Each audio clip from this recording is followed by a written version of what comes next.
como dices, con, Yeah. negros con cafecito. Tiene su colección, ahorita. A mí me gustan los.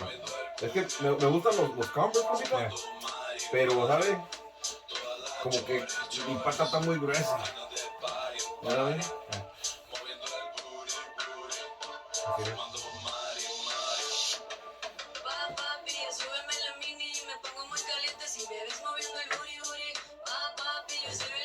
Hey, what's up, motherfuckers? Welcome back to the streets. Welcome back where it's at. It's your boy, you know, the one and only, the one with the double Y, your boy Brent Boy, back with another one. And hey, I told you motherfuckers I was gonna be dropping heat. Anywho, I got a gangster in the house. I know you guys like my invites, and today I got a special guest. But before I get to him, let me get to that. Subscribe to this shit. This is trapsode number 50. Okay? Trapsode number 50. Man, we out here. We're up to 71 subscribers and running. So subscribe to this shit. Burn Squad TV on YouTube. Only on YouTube for now. Only on YouTube for now. Without further ado, let me represent. Let me introduce him. The man, the legend himself.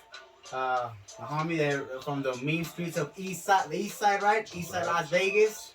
Bro, East Los. So yeah, I made my own, East Los SLB. I created my own empire here at the in Vegas. So yeah, man, here he is. Jose, what's up, man? How you doing? Bro? Talk to him. What's Say what's up, up to the world. Damn, man, I'm a little nervous, man. First time doing this, man. Never done no shit like this before, man. Hey, where my manners at? Where my manners at, man? What would you like to drink? Choose from the menu. Yeah, man, I was But let me tell you what's on the menu, and then you can choose. Okay? How about that? There you All go. right. Of course, I got the Modelos, which I'm gonna be sipping on some Modelos. So, salud. I got the Ciroc. I got some Smirnoffs in the house. This one's the Jamaican me happy 3.2. I think you turn the mellow down. Exactly. And y'all know I've been very peachy lately. So I got this hard iced tea peach flavor. Y'all hear fuck with this shit? Fuck with this shit. And y'all know my peaches. I got that Crown Royal peach. You let me know, Pimpin, or would you like some water? You too. Nah. What do you want to sip on? Let's go ahead and go with the Modelo. Modelos, I got you. You can never go wrong with the Modelo. I got you right here. I got you. Yeah, compita. Finally, you made it to the show. We're talking about this, right? That's right. Salud. Esta es la buena. Salud, compita. Salud, world. Hey, buddy. Cheers. We're aquí con el compita Jose. Man, we go a bit. I don't want to say way back because it hasn't been that long, compita. But you know what? I'm grateful for this, man.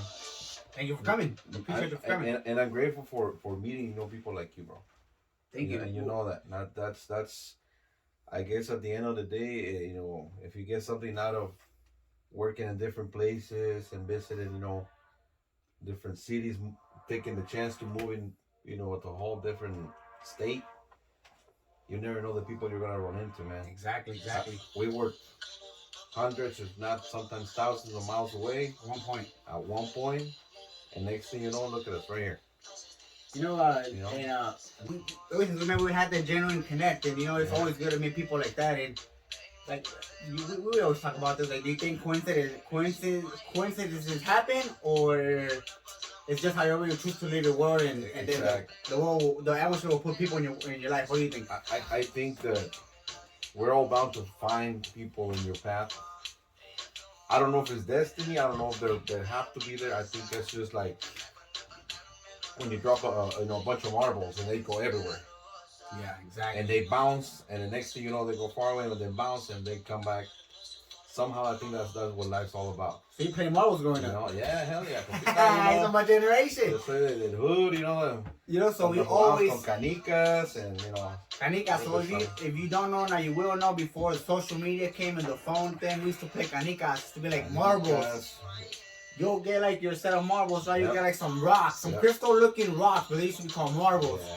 So the game is you line up the marbles, and then you gotta beat your opponent, and if you hit, there was always a big fat marble, right? Exactly. You hit that That's jackpot, and that's what you want to go for. yeah, You know, and then you collect them. Next thing you know, you got a big old bag of canicas without even spending a dime. you beat your opponent. Hey, marbles are yours. You know, back in the day, now that you mention it, it's something really cool to think about.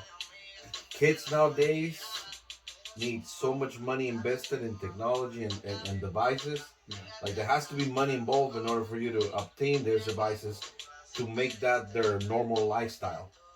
We used to make things that were 10 cents, buy 5 of those, and make a whole collection for free. Exactly. Just using this skill, you know, perfecting the skill, and the next thing you know, you have things that you didn't make your parents spend money on. You got them on your own. Yep. And at the same time, you were training yourself to do that in life too. You know, to obtain things, you know, for yourself. How was it growing up without social media and shit? You know, Oh, like the world wants to know. I know I Man. always get questions like, man, what was it like on your lunch breaks at work? What would people do? What would you do? That's truthfully one of the saddest things to think about, because I'm truly grateful that I grew up at the time that I did, because I got to experience all the whole old school, going out with the friends from the neighborhood. Yeah. You know, going out with you know, the neighborhood and everything, like just meeting each other outside, whatever, playing. Yeah. And time will go flying, bro. Yeah. It will go flying. I'm just flying I shit. didn't know how grateful, you know, or how lucky I was to be able to do that. Like I see my kids, you know, I have 2 little. Sitting tonight because Carol G's in town this weekend, so That's right. you know. But hey, you know, Cool let's take an infamous smoke break. What are we smoking on today? Oh man. What do we call it? Tell me a little story, man. Oh, you know what I call this? Man, listen. I'm not new per se on the, you know, smoking and stuff. Kind of got introduced to it late. I'm 35 years old, guy. You know, don't make fun of me on this, because this is one of the things that I always tell, and people always put a smile on their face for whatever reason, and I'm cool with that.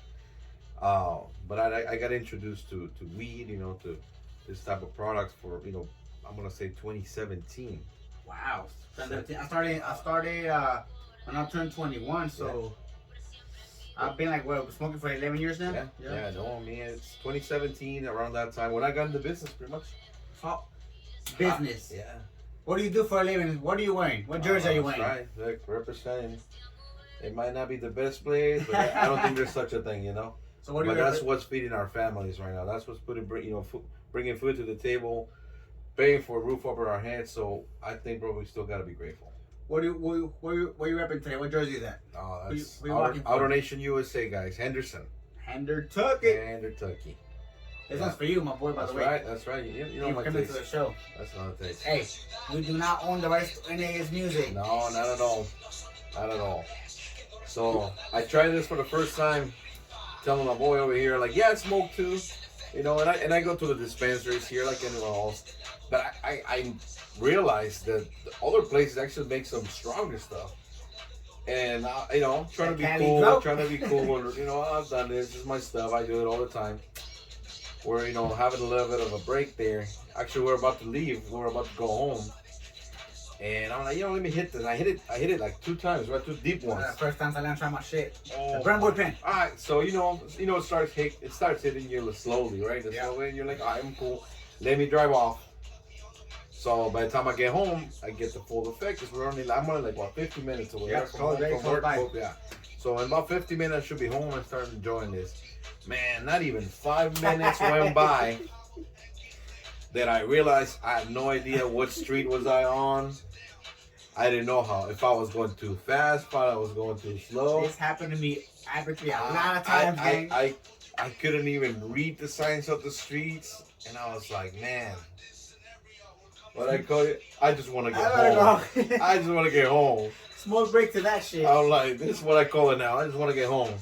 Cause then it was some strong smoke stuff. To that. Yeah. Hit that motherfucker. So, when did you get introduced to the game? How did you become a car dog? What got you in? Alright, so truthfully, I never thought I was gonna do anything like this, but I mean, I guess everything takes a chance. sometimes a misfortune. This is where this is coming in. I was in the kitchen, been kitchen manager, whatever you want to call it. I'm pretty good at cooking. I learned a lot of recipes and Restaurant business. you know, restaurant business. So you did that for a living? I was even running the kitchen and the restaurant side, not the bar because you need to know all the type of stuff. But I was happy because I liked what I did. Little did I know I wasn't getting paid enough for it.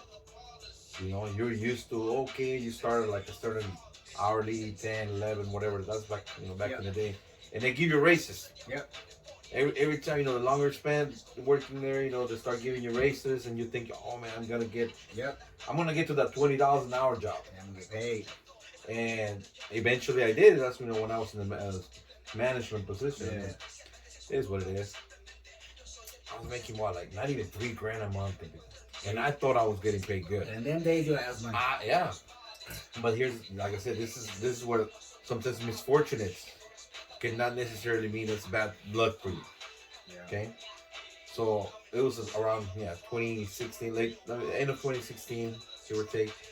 I was going through my divorce, like I told you, and I was just like lost, you know, in a way, like you weren't thinking about it. You know, it was like kind of like pulling all negative energies forward.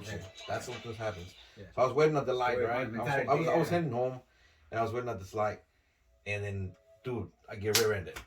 Ah, man. Oh. You know what? It's been said. What do you say about this theory that when shit happens, it all comes like in a package? Man, it comes together. I was like, oh my god! So I hit my truck. My truck didn't get totaled on because it was actually a pretty decent vehicle. Bro, the car that hit it looked like an accordion. That's how good of those Nissan Frontiers were. Yeah. You know, back in the day. And I hurt my back really bad, bro. You know, I go to the chiropractor and all that stuff. They do tests and everything. Man, I hurt 4 of my discs. I couldn't lift anything heavy, nothing, bro. Like your disc, like, you're not talking about CD disc or fucking car disc. You're talking about his body disc. I had a tear on the ligaments, so they were holding it together. Shit. So they told me they were giving me 2 options. You get surgery, and it's a 50-50 chance you might be okay, or not. And you're risking not ever getting, you know, better again. But then you can get back to work. Or drop what you're doing, find another way of making a living, and then just do therapy for a couple of years. That's where you were at in that state. That's where they put me. Like, yeah, those are your 2 options. Make a decision. You either you get your surgery or you get you drop your job and find something else to do. Find something else because this ain't hiring anymore. No, I couldn't do that. I ate surgeries. I ain't nobody cutting me open. Exactly. You know, at least not with my consent, right? Yeah. So I was like, nah, I'm gonna drop what I'm doing. Okay. So change it up completely. And I changed it up completely. I mean, I went back for many things. I liked the experience because I tried a lot of things I never thought I would actually be able to do. I did life insurances, auto insurances, like freaking. I went to work for the airport. Oh, you worked for the airport too? Yeah, I was one of those checking hey, let me see your passport. Hey, so because it was an international flight. So you was a pilot cannabis? Ah, shit. ¿Este piloto cannabis? Yeah, for real, yeah. And the next thing you know, that's me trying stuff. I get a call one day. I get a call. There's a recruiter for the Nissan store that I started. And the guy's like, because I had my resume, whatever, out public and stuff. Yeah. And the guy notices, like, hey, you've been trying little, different things. Yeah. How would you like to sell cars? Then just a random guy. No, it's a recruiter for that Nissan store. Okay. Because he caught my resume. That's your mentor. Yeah. You want to get one shout out? Oh yeah, Jimmy Venegas. But I'm actually gonna get to that Jimmy Venegas. You watching this shit, Jimmy? I got in. I didn't think I was gonna make it because the car business, especially traditional car business, is not. There's no such thing as soft part. You have to like either grow thick skin and just take it. And the reason it's like that is because if you're not strong enough for this type of business, you'll drop it and not realize, man, the potential, the special income. How do you attach that to your life, like the car business? Oh man, How long you been doing this? almost 8 years. What's kept you in the game? What kept me in the game? Oh man, well, truthfully, I realized, and I'm not saying this is the only job that's ever gonna pay me that amount of money. Not saying that, yeah. Not saying that, But it's everybody, a damn good job to make some good money. But never in my life, somebody, no education. I mean, I didn't finish high school. I'm telling you right now, let alone going to college. I was a daddy at 16. I didn't even have papers, guys. Man, Man, from the grind. I was great. I was blessed to get everything that I have now, but I mean, I worked hard for it too. Yeah. Going back to what I was saying, I never thought, with those conditions of life, would I ever have a job where I could make over $100,000 a year? Wow. Let me stop you right there. What is money to you? What is money? Do people know what money is? Listen, it's not a cliche. Money is not happiness, but money is what's going to keep you a lifestyle where you can build happiness. Wow. You know what I mean? Yeah. Money is a necessity. Okay. Like the bare necessities? Like the that. bare necessities. That's right. That's right. Complete that. Drink break to that shit. So, yeah, no, money is not happiness. It's a necessity. And because you build your own necessities. Yes. And obviously money also gives you more. Yep. Exactly. We made money. We got the need to get a house. Yeah. We made money. All Mexicans want a house first. Isn't that what our parents taught us? Exactly. The first thing I said before I came to Vegas, I was one of those that said, yeah, I'll never leave the hood. Yeah, I'm down for the hood. As soon as I got those unemployment and COVID checks, I was gone. That's right. $270,000, but not cash. Hey. However, I did buy my ticket out of Cali, and that cost me a grip. However, we'll talk about that in one of the next trapsodes. So tune into his Burn Squash shit. Yeah. We don't take commercials here, but we're gonna take a little quick break. Maybe my boy Jose kind of get back in whatever he wants to talk about. I'll see what he wants to hear, because it's, again, like I've told him and I told the world, this show is not about me, y'all. It's just about you guys, the people that I bring, my entourage, the people around me. The world deserves to know his story. So next, he's gonna talk about where's he from, where did he come from, Mexico, right? That's right. Talk about how he landed in the States and where he's at now. So, but